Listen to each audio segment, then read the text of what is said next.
নমস্কার, আমার ছোট্ট মিনি ব্লগে আপনাদের সকলকে স্বাগত জানাই। আজকে হচ্ছে জামাই ষষ্ঠী। যদিও আমাদের বাড়িতে জামাই ষষ্ঠীটা পালন হয় না, কিন্তু মায়েরা সকলে ষষ্ঠী পালন করে। তাই সকাল সকাল আমি চলে এসেছি কিছু ফলমূল, ফুল টুল সমস্ত কিছু নিতে। ভিড়ও ছিল আজকে সকাল থেকে অনেকটাই, এখন যেহেতু একটুখানি কমলো। আমাদের এখানেই গণেশ মূর্তি আছে প্রতিষ্ঠিত, সেখানেও সকলে পুজো দিতে এসেছে। আমাদের পুজোটা বাড়িতেই হবে।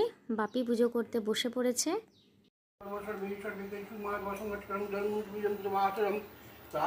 বাড়িতে হোক কিংবা বাইরের কোনো মন্দিরে, ঠাকুর তো সব জায়গায় বিরাজমান। শুধু দরকার ভক্তি, ভক্তি ভরে ডাকলে ঠাকুর সকলেই ডাকে সাড়া দেন। আর হ্যাঁ, একটা কথা বলে রাখি, আমার বাবার যেহেতু পায়ে অপারেশন আছে, সেই জন্য আমার বাবা টুলে বসেই পুজো করছেন। মা ষষ্ঠীর কাছে প্রার্থনা করি, মা যেন সকলের মঙ্গল করেন, সকলকেই যেন ভালো রাখেন। বাড়িতে হয়ে গেল।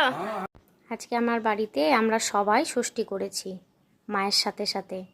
এরপরে আর কি, মা এবার আমাদের একে একে আমাকে আর ভাইকে সে হলুদ সুতো আর হলুদ টিপ আমাদের পরিয়ে দিল। আমার আর ভাইয়ের সাথে সাথে নিকোকেও মা একটা হলুদ টিপ পরিয়ে দিল। আমাদের বাড়িতে চিড়ে মুড়ি খাওয়ার রীতি আছে ষষ্ঠীর দিনে, আর তার সাথে লুচি তরকারিও হয়। তাই মা সকাল সকাল লুচি তরকারি রান্না করেছে। তো যাই হোক, আমার এই ছোট্ট মিনি ব্লগটা যদি আপনাদের ভালো লেগে থাকে তাহলে অবশ্যই লাইক, কমেন্ট আর শেয়ার করে দেবেন, আর আমার পেজটিকে ফলো করে দেবেন। চলুন আজকের মতো আসি তাহলে, টাটা।